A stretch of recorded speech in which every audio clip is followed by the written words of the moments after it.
I'm honored to have with me today three members of USA Board. We just finished a delightful luncheon, and they now want me to talk to you a bit. I know your fourth anniversary reunion is coming up at Fort Benning, and once again I would like very much to be there, but I'm a little less mobile than I used to be, and I'm sorry I have to regret. But they're giving me an opportunity to talk to you this afternoon.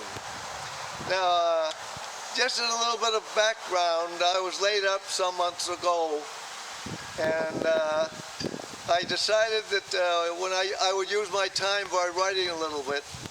As you know, biographies are written about distinguished individuals. I started writing about what I call a distinguished battalion. It's the 8th Tank Battalion of the 4th Armored Division, and it was my battalion. And the reason I'm writing this is, as I wrote, an hour here, 2 hours here, and the pages started to accumulate, I realized that it was indeed an unusual battalion. And you maybe think I'm stretching things, exaggerating greatly, but the subtitle of this battalion is 15 Extraordinary Achievements. You're shaking your head, that's not possible. But I believe that my battalion had at least 15 extraordinary achievements. And the sad thing about the battalion is it was created, it never existed until September 12th, 1943. That's when the armored divisions had a reorganization. The 1st, 2nd, 3rd, and 4th Armored Divisions were heavy divisions. Starting with the 4th, they became light divisions. They gave away regiments and acquired combat commands. Where the battalions were light in the regimental organization, the regiment would do everything for the battalions. Now the battalions became self-sufficient. So in the 4th Armored Division, we had the 35th Armored Regiment and the 37th Armored Regiment. They produced the 35th Tank Battalion and the 37th Tank Battalion. And out of nowhere, we created the 8th Tank Battalion. We took the odds and ends from the others and built up this organization. Now these were experienced individuals, but they're all individuals. They had to come together into this battalion. At that point I was the S3, the training officer, and it was my job to train this outfit. And we trained through the United States, through the months of 43, and we trained again for 6 months in England, in the Salisbury Plains of England. And by the time of the Normandy invasion, we were ready to go.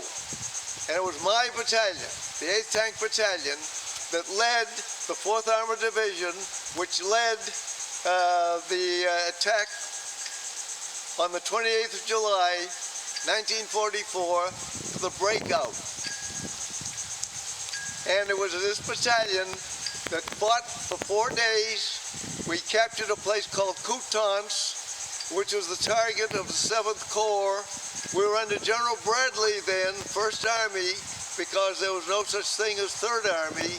We drove down the Normandy Peninsula. We captured Coutances. It was the target of the 7th Corps. We beat them to it. We continued down, and we, at the end of the 4th day, we reached a place called Avranches, which was the anchor of the Normandy Peninsula. It opened the door to all of France, Brittany to the south, and all of France. So it was a key objective. In fact, Hitler launched an attack some weeks later and drove to within 15 miles of Avranches. If he had done that, he would have cut the 3rd Army and the 1st Army.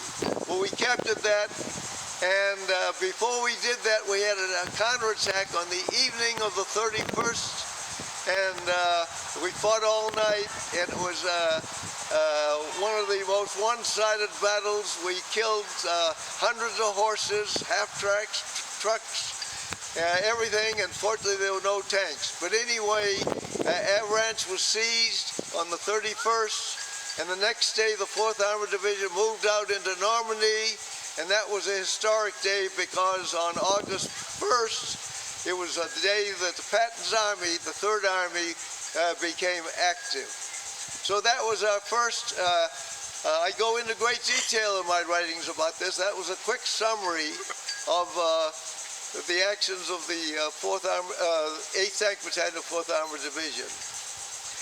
Then some weeks later, we had driven down across France. My tank battalion had gained 328 miles in 12 days. We reached the Meuse River. We were 60 miles from the German border, another 80 miles Rhine River, 140 miles, and we had done this in 12 days. And Patton says we can be at the Rhine in 10 days, and we believe them because we had gone 328 miles in 12 days. We could certainly go 160 miles in 10 days. But it never happened because we were stopped cold because they said lack of gasoline.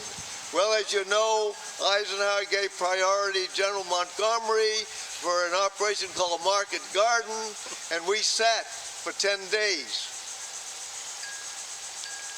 And it was the absolute best tank weather you could imagine, September. And after 10 days, it was on a Sunday.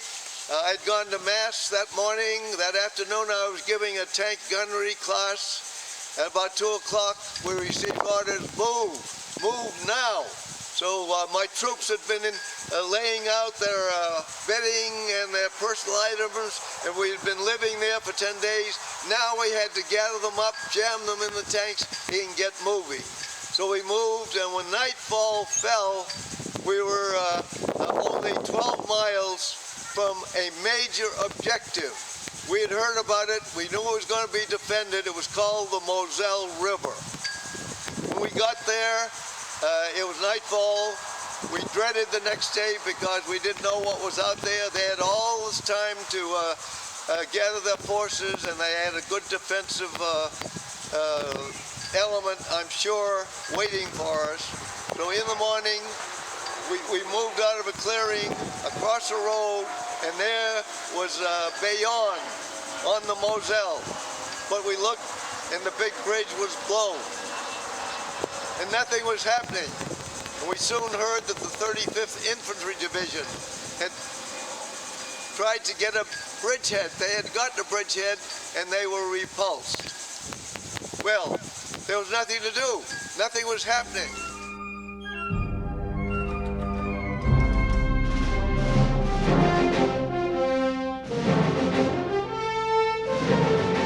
As the commander of the lead battalion on the ground for the relief of Bastogne. No. Oh, no. No. See, it gets involved.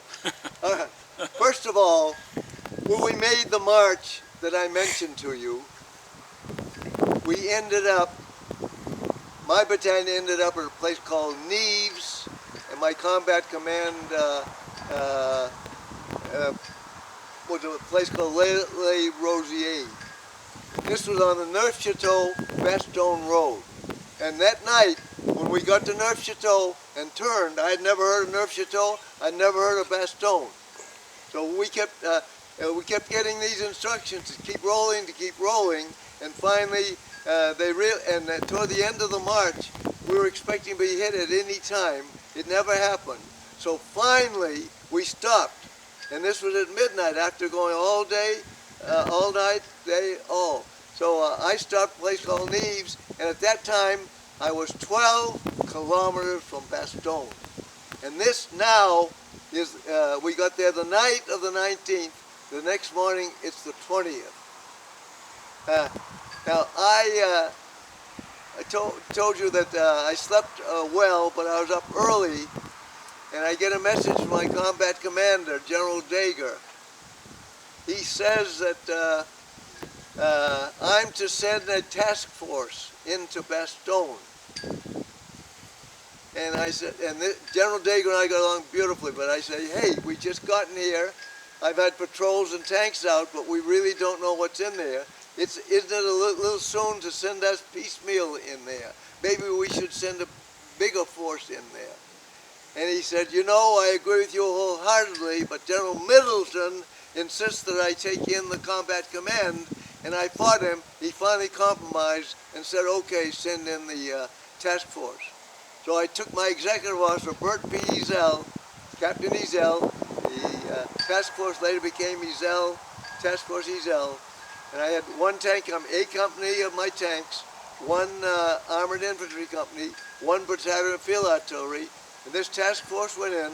I was told to have Ezel report to General McAuliffe inside Bastogne.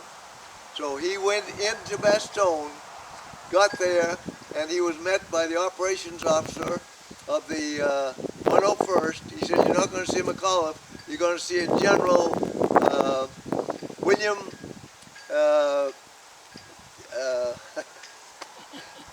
wait a minute. He's the guy that pinned the DSC on me, but at that time he was the combat. I'll think of it in a minute. Begins with a B. But anyway, he was a colonel commanding CCB of the 10th Armored Division. And he was the one that they told Ezel to report to. And Ezel reported to him, and he started to give Ezel instructions. He was going to employ them in Bastogne, but Ezel suddenly got a message, and the message came from me. And the message said, Bert, pull out and come right back. And he was astonished. And the colonel was astonished. So he turned around and came out.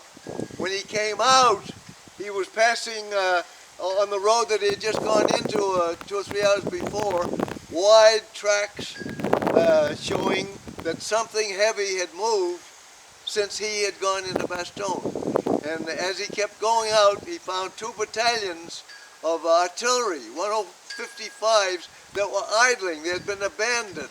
He found a truck with the driver's head blown off. So something happened. And what was happening, the Germans had gone through and there was a lapse in their advance. One of these imponderables of the battlefield.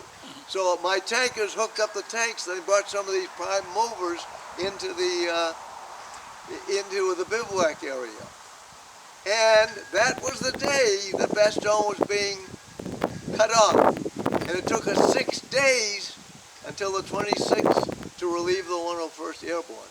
So I say this is a very complicated story, and how we got now to the attack. We didn't attack until the 22nd, and we attacked towards Chaumont. We attacked in a completely different area. This was the Neufchâteau-Bastogne highway. We were way over to the east. When we attacked, it was on a logging trail. So that, it gets complicated. And then there's been a lot hereafter about historians. Why didn't Middleton go in with the combat command in? He may have had enough force to slow down the Germans. So, but Patton had better done. But anyway, after we pulled back, I went into an area a few miles from where we had ended from the Neufchâteau Road. And that was where